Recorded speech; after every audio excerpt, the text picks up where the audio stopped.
at you all. There are a lot of you all in here. Thank you for waiting in line, all the mags, it's just such a hassle. Thank you, though. You guys, I am so happy to be here in Phoenix with all of you. Thank you for coming out. But I want to start by thanking a few people, because there are a lot of folks who made this day possible and a lot of folks who are working to get Hillary elected. So let me start by thanking Carolyn, first of all, for that wonderful introduction. I also want to recognize your members of Congress, Representatives Raul Grijalva and Patrick, to Ann, Ruben Gallego as well. Ruben! I want to thank the Navajo Nation Vice President Jonathan Nez. And of course, your Mayor, Greg Stanton, who is here. But most of all, I want to thank you all for coming together to support the next President and Vice President of the United States, Hillary Clinton and Tim Kaine. Woo-hoo! Now, you might have heard that last week in New Hampshire, I gave a speech. And let me just say that since then, my office has been flooded with thousands of letters and emails from folks all across the country, women of all ages, finding the courage to stand up and tell their stories, clearing the cloud of shame that existed for far too long. Parents declaring that our daughters and our sons deserve better. Speaking out for the values of decency and respect that we all hold dear. Men of all backgrounds and walks of life agreeing that decent men do not demean women.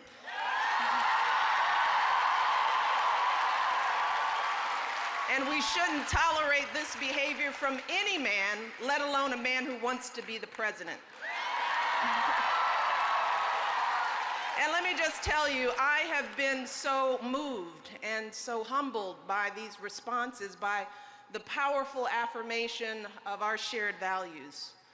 But what I have not been is surprised. Let me tell you, because this kind of courage and decency and compassion, this is who we are. This is the America that I know. And as I've read these letters and emails, I've been reminded of what my husband and I would always talk about when we were out on the campaign trail. I love you too.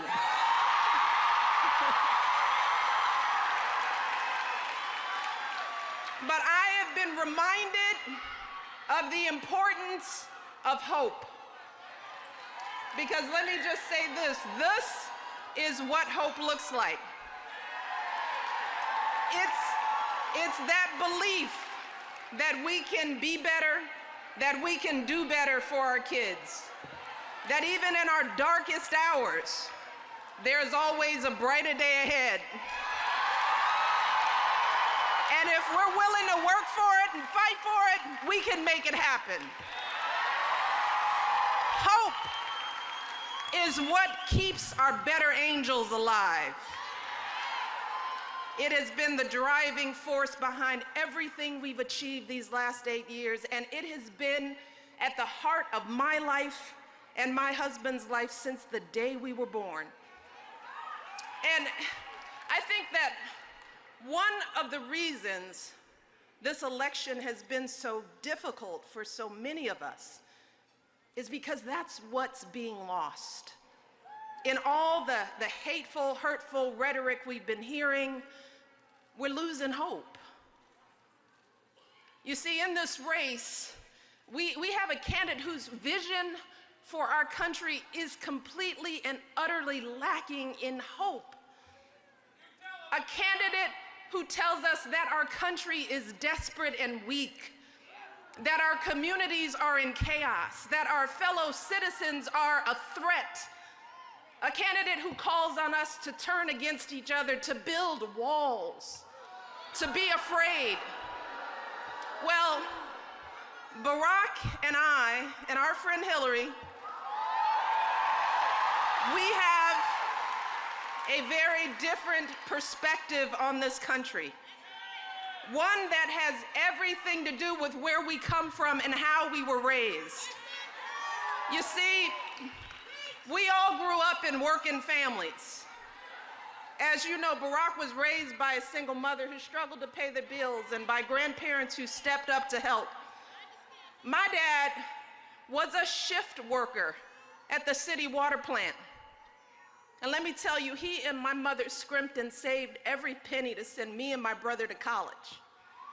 Hillary's mother was an orphan, abandoned by her parents. Hillary's father, small business owner, stayed up nights poring over the books, working hard to keep their family afloat. See, and when you grow up like us, doing your best to keep it all together, you come in contact with all kinds of people. And yes, you witness a lot of struggles and hardships, but let me tell you, you also see so much triumph, so much beauty, so much joy. That's my life. So, you learn empathy. You learn compassion. You learn that folks may not look or think like you, but when it comes to what really matters in life, our values and our dreams, we're not all that different. You learn that when folks are down on their luck, it's not because they deserve it. It's not because they're unworthy. Because you've seen firsthand that sometimes bad things happen to good people. And when times are tough, hope is all you have. So the hope that sustains us, it isn't some naive idea that if you sit around and do nothing, everything will be okay. No, our hope is grounded in hard work and hard-earned faith. It is grounded in belief that there is something greater than us that reminds us that we are all precious and worthy, no matter where we come from or what we've been through. That's what Barack and I believe, and that's what Hillary believes too. Now, sadly, for some reason, Hillary's opponent comes from a different place. I don't know, perhaps living life high up in a tower in a world of exclusive clubs, measuring success by wins and losses, the number of zeros in your bank account, perhaps you just develop a different set of values. Maybe with so little exposure to people who are different than you, becomes easy to take advantage of those who are down on their luck. Folks who play by the rules pay what they owe. Because to you,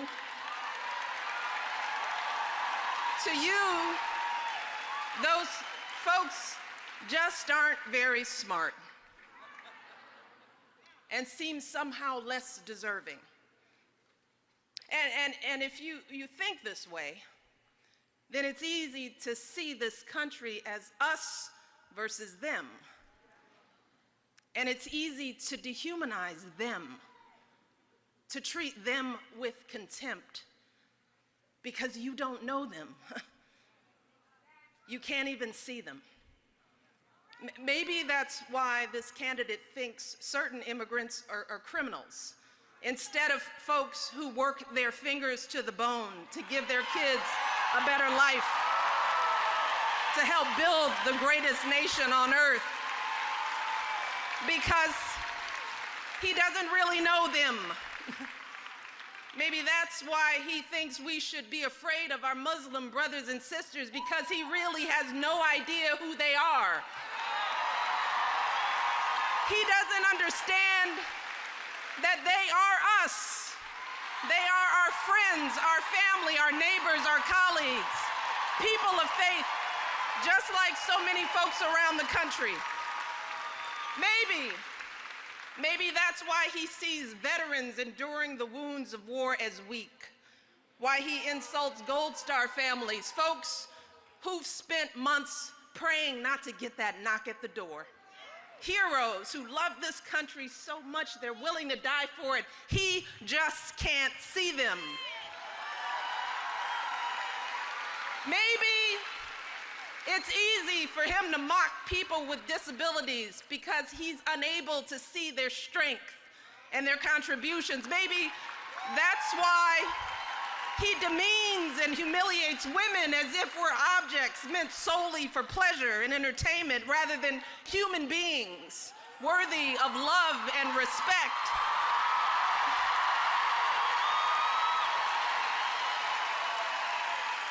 He just doesn't understand us. Maybe that's why he calls communities like the one where I was raised hell. Because he can't see all of the decent, hard-working folks like my parents who took those extra shifts, paid their bills on time, folks who are raising amazing families, sending kids to college.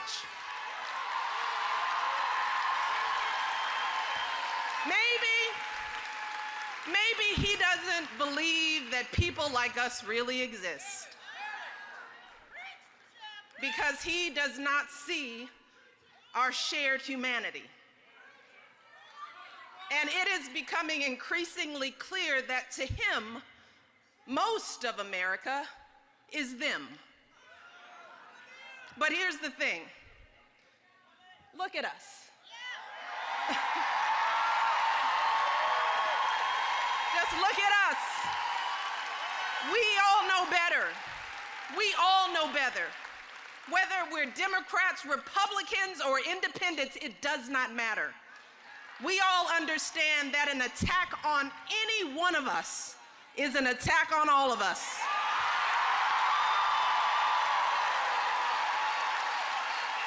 And we know that that is not who we are. No, who are we? We are a nation founded as a rebuke to tyranny. A nation of revolutionaries who refused sovereign reign from afar. Hear me, we're a nation that says, give us your tired, your poor, your huddled masses, yearning to breathe free. We are a nation built on our differences, guided by the belief that we are all created equal. A nation that fully recognizes that we are always stronger together, all of us. That's who we are. That's the country we want to raise our kids in. And right now, we are at a crossroads in this election and in this country where we're being presented with two very, very different visions for how we move forward as a nation. One candidate is offering a vision that is grounded in hopelessness and despair, a vision of a country riven by division and ruled by fear, a country where some folks get all the breaks and the rest of us are left behind. That's one vision of America. But fortunately, there is another candidate in this race who is offering a very different vision for this country. And that candidate is our friend, Hillary Clinton.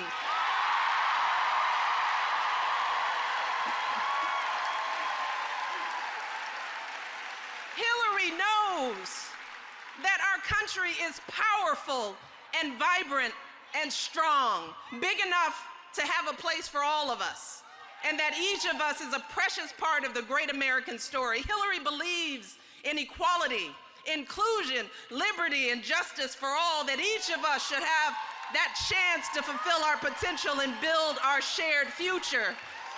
That is Hillary's vision for America. And Hillary doesn't just have a powerful vision for this country, she has the policies to actually make that vision a reality.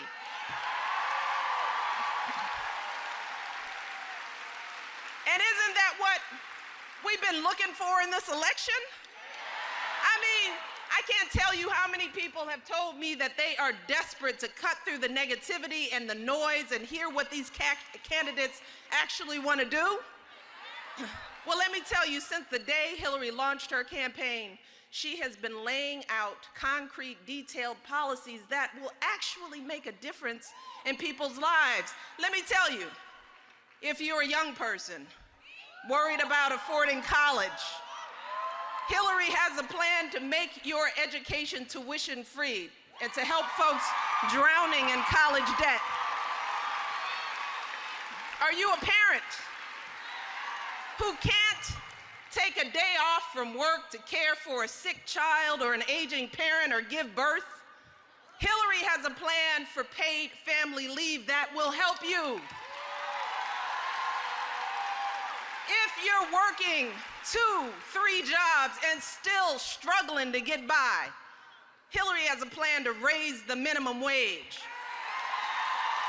She has a plan to improve our kids' schools, to cut taxes for working families, to fix our broken immigration system and provide a path of citizenship for millions of hard-working folks.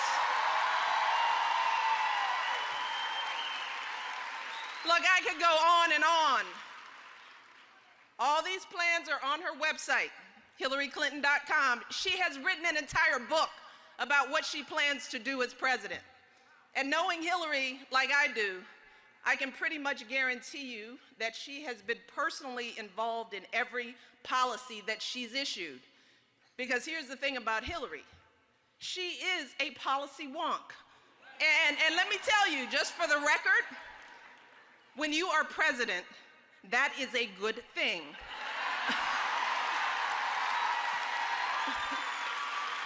When you are president, being able to clearly articulate detailed plans to help the people of this country is a good thing. Knowing what you're doing is a good thing. And let me tell you, Hillary Clinton absolutely knows what she's doing. Hillary has been a lawyer, a law professor, First Lady of Arkansas, First Lady of the United States, a U.S. Senator, Secretary of State. Do you hear me?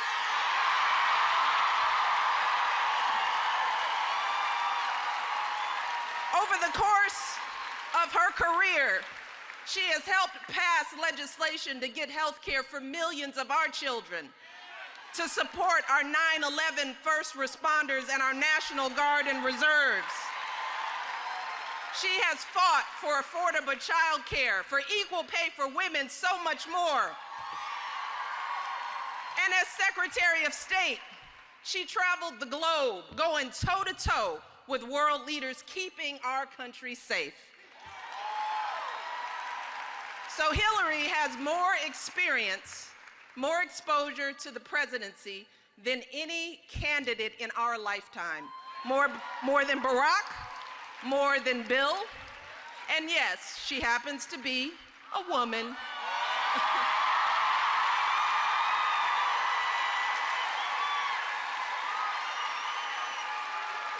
Hillary has prepared her entire career to be president. Her opponent? Well, I'll just say this. Hillary has comprehensive policies to help people. Her opponent has tweets. You decide. The bottom line is that Hillary has done everything she's supposed to do. She has done her job. Now it's time for us to do ours and get her elected President of the United States. Because if Hillary does not win this election, that will be on us. It will be because we didn't stand with her. It will be because we didn't volunteer for her. And I got you. You win. And it will be because we did not vote for her. And let me tell you this. That is exactly what her opponent is hoping will happen. That's the strategy. To make this election so dirty and so ugly that we just turn off the TV and say we just don't want any part of it. So when you hear folks talking about a global conspiracy and saying this election is rigged, I understand that they are trying to get you to stay home. They are trying to convince you that your vote doesn't matter, that the outcome has already been determined and you shouldn't even bother to make your voice heard. They are trying to take away your hope.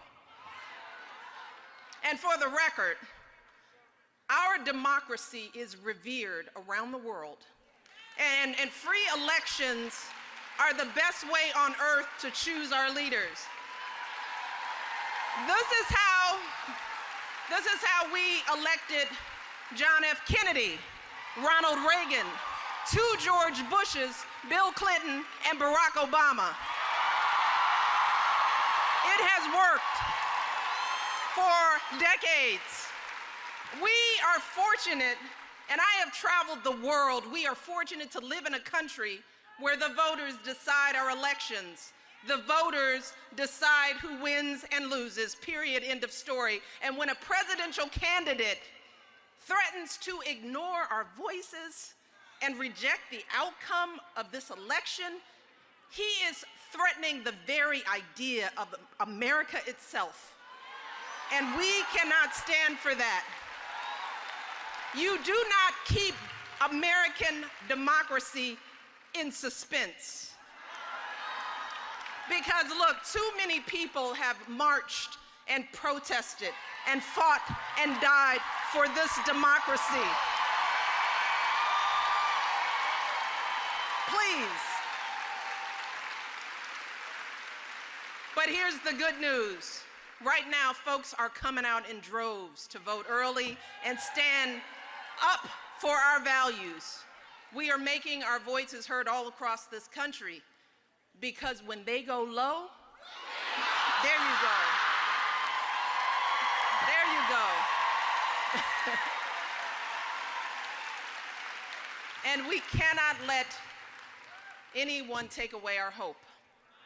We cannot let anyone silence our voices because we know that every vote matters. Every single vote. And if you have any doubt about that, I want you to consider back in 2012, Barack lost Arizona, the state, by 208,000 votes. That's okay. But here's why I want you to think about that. Because when you break that number down, the difference between winning and losing this state was only about 63 votes per precinct. Yeah. Just take that in. 63. Going blue.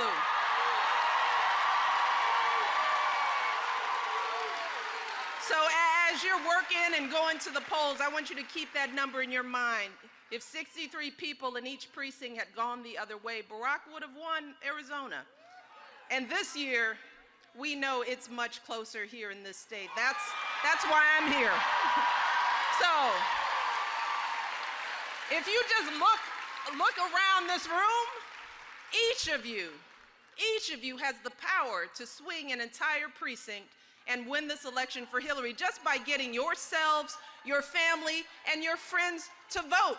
If you just take responsibility for that, look around this room, look at how many people are here. You have the power. Just remember that number. But you could also help swing an entire precinct for Hillary's opponent with a protest vote or by not voting at all. Because here's the truth. Either Hillary Clinton or her opponent will be elected president this year.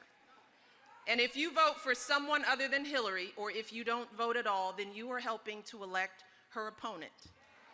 So I want you all to think about that for a minute. Think about how you'll feel waking up on November the 9th if that happens.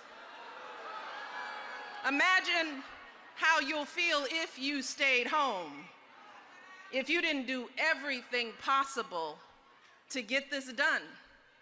So here's what I'm asking. Don't just tweet about my speech last week. If you like that speech, then go vote. If you want to stand up for yourself and your fellow Americans, then go vote. If you want to get Hillary elected, vote. Vote early. Vote right now. And here's the thing, I promised one of the volunteers, we need people to sign up to volunteer. This is critical. We need you all to find Hillary campaign folks who are here, sign up to make calls, knock on doors, get people to the polls on election day. Think about 63. If you get your 63, if you get your 5, if everybody in here gets 5 people to the polls, that's easy. We can do this here. So, let me just say this. Do not let yourself get tired or frustrated or disgusted by everything we've seen in this campaign. As you're out there working your hearts out, here's what I want you to be. Please be encouraged. Please be encouraged. If I leave you with one thing, be encouraged. Because as I said, I have traveled the world, and I am telling you, we still live in the greatest country on earth. I promise you that. And we have every reason to be hopeful. So be encouraged. And remember that in difficult times, we don't give up. We don't discard our highest ideals. No, we rise up to meet them. We rise up to perfect our union. We rise up to defend our blessings of liberty. We rise up to embody the unwavering hope that keeps us going day after day, generation after generation. That is the power of hope. Don't forget that. Hope is what drives so many people in this country. Folks like Hillary's mother, who said, I may not have grown up in a loving family, but I will build a loving family of my own. I will give my children what I never had. I will pour my heart into raising a strong, smart, loving daughter. That is hope. Hope is what drives people like my dad, who struggled to get up every day, putting in long hours, who said, I might not have gone to college myself, but if I keep working, maybe my son, maybe my daughter will go to college. Because in this country, anything is possible. And hope is what drives Hillary Clinton. It is why she has spent her life fighting for kids who need a champion, families who need someone on their side. It's why she has persevered in the face of unthinkable challenges and obstacles. Because Hillary believes in the promise of our country. She believes in the talent and determination of the American people. And she shares our strong and unyielding hope, our hope for our kids, our hope for their future, our hope for this country that we love so much. Remember, that is who we are. That is who we are. And don't let anybody tell you any differently. So here's what we need to do. We need to work our hearts out, and we need to make sure that Hillary Clinton is the next president of the United States. We have 19 days. 19 days. So we need to do everything in our power to help her and Tim Kaine win this election. So my final question, Phoenix, Are you with me? Are we going to get this done? I'm counting on you. We can make this happen. Thank you all so much.